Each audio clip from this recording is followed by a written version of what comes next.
Well, here we are back again. Now we've got some understanding of what paradigms are. We know that if you know how to get to where you're going, you're probably going in the wrong direction. You're not going after what you want. See, the beautiful thing about goals is that it's a forever, never-ending experience. You're going on a journey. You're always going where you've never been. That's what life is about. Life is an exciting adventure. It should never be a bore. And it can be, but only if you follow the right rules. Now, I'm betting that you went and sat down again at the table and you picked up your dream and you've itemized it. I am so happy and grateful now that.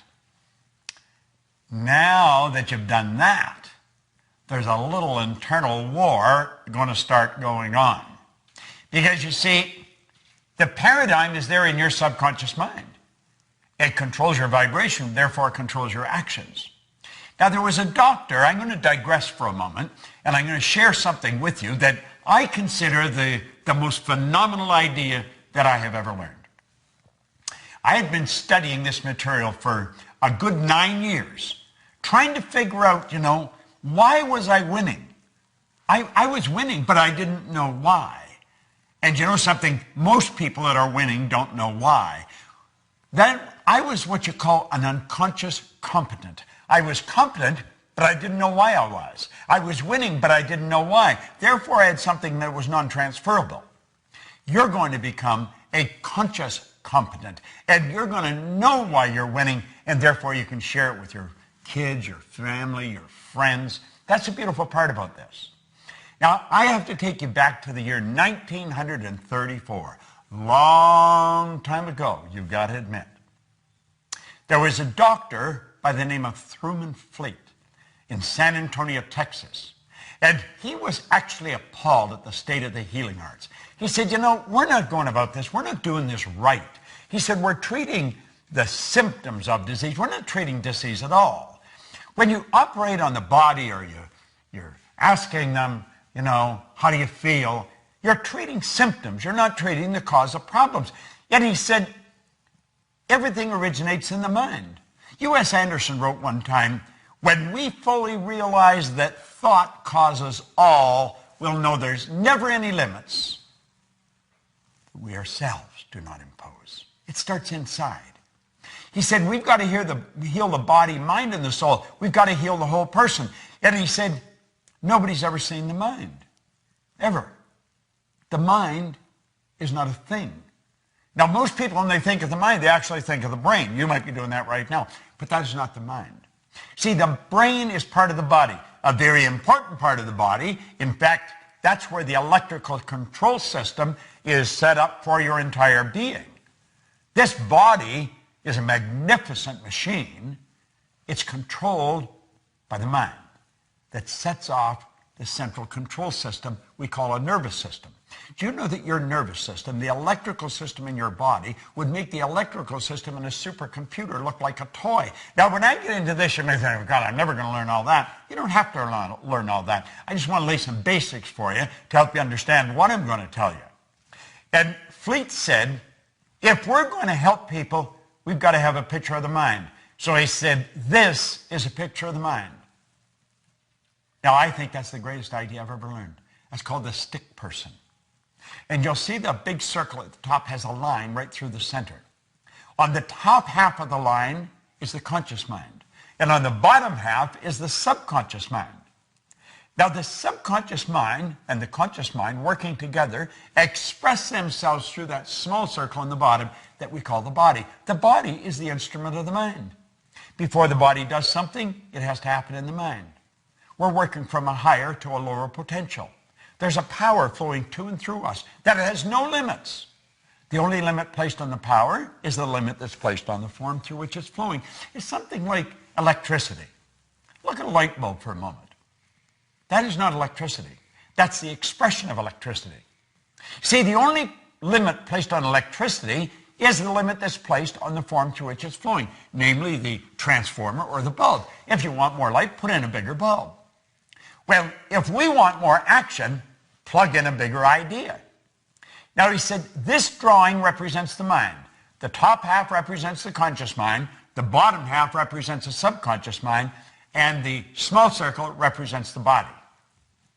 Now I'm going to take the conscious mind off for a minute. Now you just have the subconscious. That is how you arrived on the scene. Your subconscious mind was wide open. Your subconscious mind has no ability to reject anything. Whatever you turn over to it, it will accept.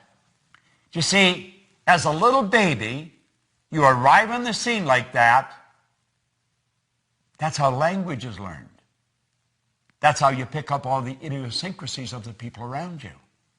Now, there was genetic conditioning prior to you arriving on the scene.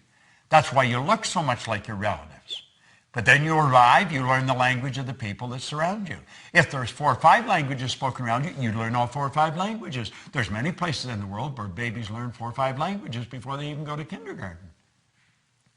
But as you start to get towards time to go to school, the psychic barrier starts to come up, and the conscious faculties begin to develop. And that's when you start thinking for yourself. But you see, what to think has already been programmed. See that X in the subconscious mind with the puffy little cloud around it? That's the paradigm. And of course, that puts the body in an X-type vibration. Now there's a power flowing into your consciousness. It never stops. And as the power flows in, you build ideas. And what kind of ideas do you build? X-type ideas. Why? Because they're in harmony with the paradigm. If you start to think thoughts that are not in harmony with the paradigm, it causes quite a bit of discomfort. Now think. If you've never jumped out of a plane, go up in a plane and contemplate jumping out of it. You'll start to feel very uncomfortable. You see, it's not an X idea. It's not an X idea. Now, it could be that you get involved with that, but not as long as you're thinking X-type ideas. Now, do you see, your life to this point has been controlled by a paradigm, and so you've been thinking thoughts that are in harmony with the paradigm. That is why we keep getting the same results over and over and over again. There's no secret to this. It's predictable. If you watch people, you'll watch how they move. There's habit patterns being expressed, behavioral patterns that's producing the same result.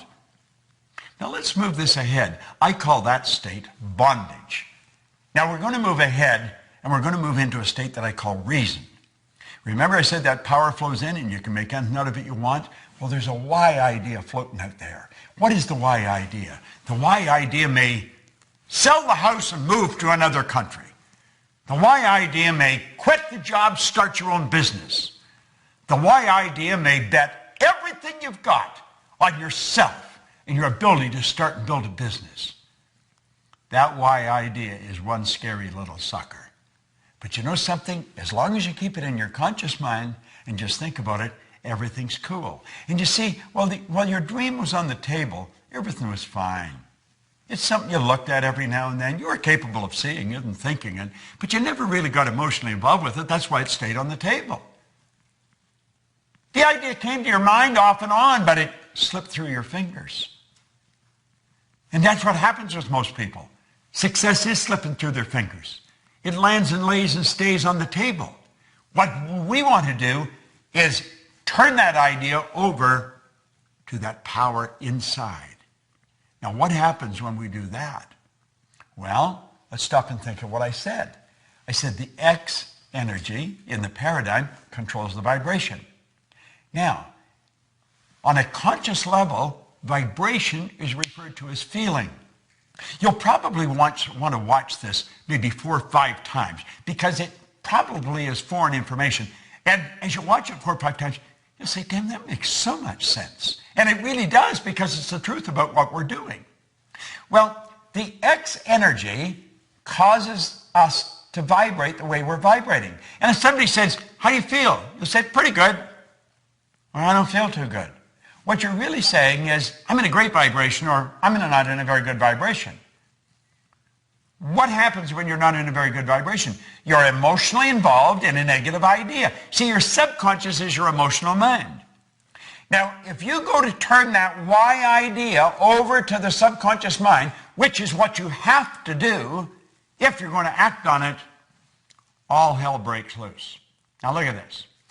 When you do that, when you take the why idea and you turn it over, you're going to find that worry, fear, anxiety strike, bang, a terror barrier pops up and you bounce off that terror barrier and you go right back into bondage. You think, oh God, I don't really want to do that. I mean, I don't need all that money. And I'd have all those income tax problems. And besides, I don't want to have the responsibility of a company. I may not earn much here, but I feel safe here. That's what keeps most people where they are. You see, the worry is on a conscious level. You worry you're not going to put it all together. Remember, you can't see the results. You can't see how you're going to do it. And that worry instantly turns into fear. You impress worry, and it turns into fear. Now, whatever's impressed must be expressed, and it turns into anxiety.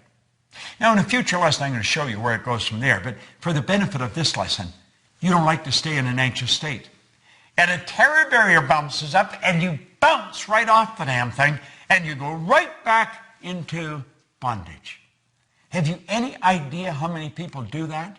Have you any idea how many people are doing it today that are just about a 9-iron away from where you're sitting? Your friends, your relatives, people that are absolutely brilliant, and you'll look and you'll say, you could do that without any trouble. You're so smart. We think they can, but we can't. Do you want to know something? You're every bit as smart. All the knowledge there ever was or ever will be is locked up within you. Now think about what I'm saying. All science and all theology, the only two sources of reference we've got to go to, tell us that we've got deep reservoirs of talent and ability within us. We're spiritual beings, and our spiritual DNA is perfect. There's perfection within us, and Spirit's always seeking expansion and fuller expression. There's something in you that wants to express itself in a greater way. There's something in you that wants you to reach, that wants you to stretch, that wants you to get out and do something. But that terror barrier, boom, every time you think of doing it, it scares the daylights out of you. See, the XY energy doesn't mix. It's opposing energy. It sets up a foreign vibration, and it causes a very uncomfortable feeling. I want you to think of this for a moment. I want you to imagine that maybe we're at the end of the road. The two of us. We may be buddies, but we're at the end of the road. Now, you know when you get to the end of the road, if you're here for a long time, you could end up where your mind is as sharp as a tack, but the body just isn't cutting it. And they may have us tied in a wheelchair so we don't fall out, or in a crib bed, because there's no strength in the body. It's depleted, but our mind is sharp. So all we got to do is sit there. Wouldn't it be a terrible thing to reflect back on all those dreams we left on the table? Wouldn't it be a terrible thing to sit there and say, I wonder what would have happened if we had moved there? I wonder what would have happened if I had built that company. I wonder what would happen, but I can't go back. If only I could go back and do it again. If I had known just how short life really is. If only. Wouldn't it be much better to sit there and relive all the big moves we made? Even the big losses would be exhilarating to relive them. Wouldn't it be wonderful to go back and relive the dreams that we conquered? Oh my goodness, I think that would be great. Well, you see, you've got a choice. And you can go crashing right through that terror barrier. Joseph Campbell said, the cave we feared enter holds the treasure that we seek. Now, you see, you've got it within you to just say, I'm going for it. See, on the other side of the terror barrier is freedom. And you know that's what we seek? If you go to Washington, D.C. in the United States of America and go visit the Korean Wall, in honor of all the Americans that lost their life in Korea, you will see carved into granite, freedom is not free. You don't have to know how to get there, and you don't have to have a plan. Martin Luther King didn't have a plan. He said, I have a dream. You see what I'm saying? You just have to know the first step of action that's necessary. That's all you have to know. You got to have guts. And you know something? The more understanding you have, the more guts you will have. When you go crashing through that terror barrier, the fear doesn't leave, the uncomfortable doesn't leave. But through the repetition of impressing the why idea over and over and over, it eventually leaves. And you build a new paradigm. And then you start the same journey over. But you're starting it from a different place. Where you started here, now you're starting up here.